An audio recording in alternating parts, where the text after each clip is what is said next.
The first question, when you think about America, what comes to mind? Fast food. Fast food? Diversity. Big. Big cars, big houses, big open spaces, big fields, nature.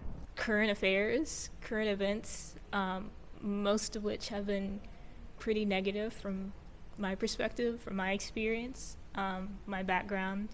I'm very scared and concerned for my well-being and my sense of safety and freedom, embodying the multiple identities that I do. I can tell you I've been to a lot of different countries, and I've dealt with a lot of foreigners in the United States. And the one thing I've seen, particularly with a lot of different countries, is, we look different, but everybody acts the same. They dress a little different, and they all think the same. They act more or less the same. They all have the same goals in life, etc. Now, the exception is Asia, Japan, where they act totally different, and they just love doing things in a group. They don't think of themselves as individuals. Okay. So would you say we're more individualistic here? Almost every country is. I think about freedom. A lot of people would die just to have freedom, and in America we have a constitution that guarantees it. So to me, I think it is the most beautiful thing ever, America. I think America is sort of built on this idea of equality and giving people freedom. I think ever since the beginning that's how it's been, and even though it's been pretty hypocritical throughout American history, I think that more recently, we're pushing towards realizing that idea of treating people right and sort of moving past the hypocritical aspect of everyone deserves to be equal. All right. The second question is, what's something that you like or love about America? Yeah, so something I love about America is just being born here. I automatically get a lot of freedoms and rights, ideally, theoretically, that a lot of other people maybe don't get in other places around the world. Also the melting pot, the diversity across the country. It's definitely like I said, it's the people.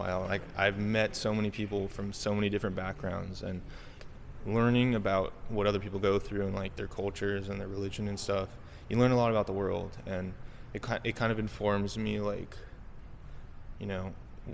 what people go through, and to be a little bit more sympathetic. Our consumer surplus, which is the difference between what you would pay for something and what you actually got it for, is tremendous here. Oh, wow. All you need to do is go to Costco to figure that out, to see how cheap shit is. And also we have this vast landmass here, so if you don't like the weather where you are, you can just move somewhere else. You can't really say that in England. If you don't like cold, wet, rainy weather, too bad. You have to immigrate to another country, which is pretty hard to do. I think we have a lot of natural beauty here. The national parks and national forests are something that I think is kind of unique to the U.S. and yeah. But I guess on the other side is there's a lot of diversity in the U.S., which I think is kind of unique to the U.S. too. All right, second question. What's one thing that you love about America? Ooh, the beaches and sun. Beaches and sun. Any in particular? Venice Beach.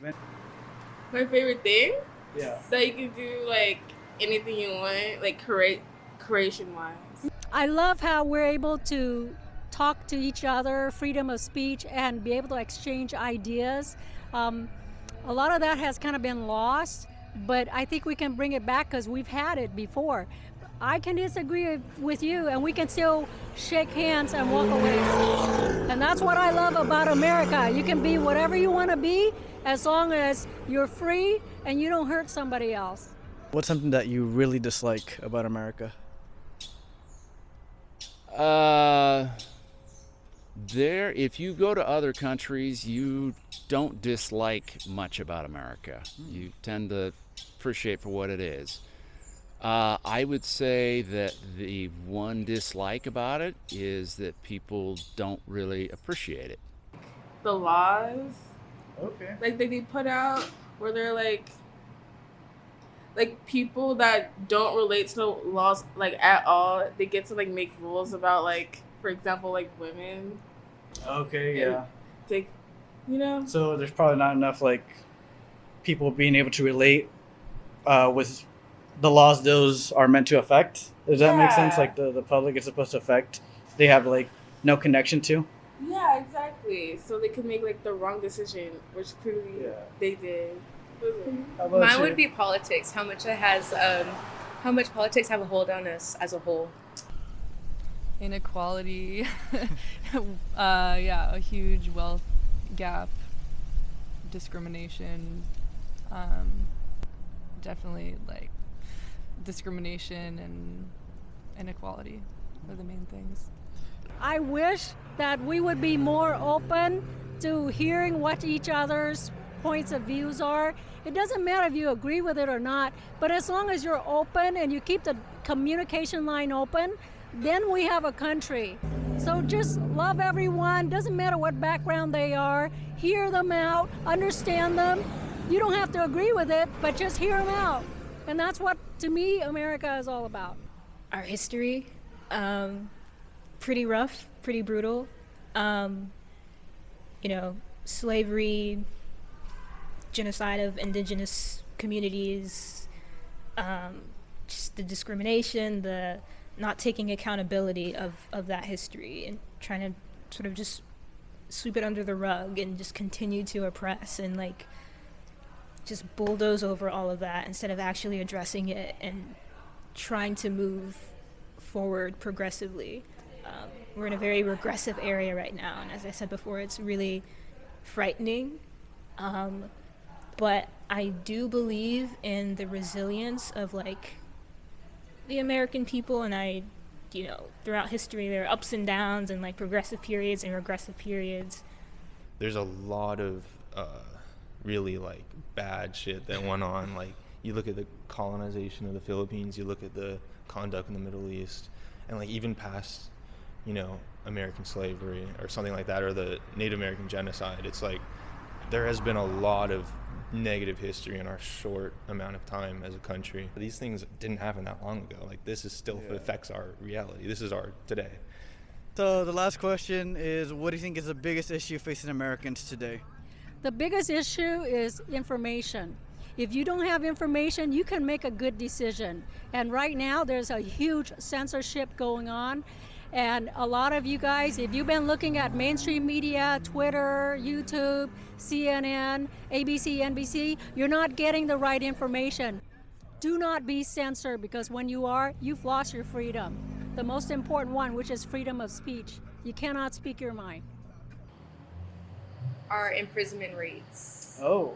and the recidivism rates, and how we have the prisoners come outside in society and there's just not enough support for them to just thrive as they should.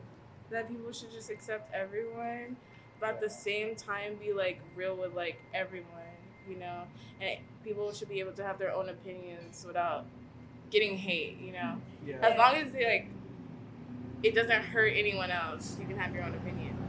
Mental health crisis, climate crisis, housing crisis are the main ones that just automatically come to mind. Not everyone's political ideologies are going to be represented by one political party, and so it's just crazy to think that, like, you know, if you're one side or the other, like it encompasses all your views. I think that like writing someone off as like ignorant and just not even talking to them is probably one of the most dangerous things you could do. A lot of our motivations are driven by greed and power and control, and that's not a distinctly American thing whatsoever, but what is distinctly American about it is that it's sort of put under this guise of like well-intentions when that's not the case. I feel like we could all just be a little bit more compassionate and understanding of each other and our differences.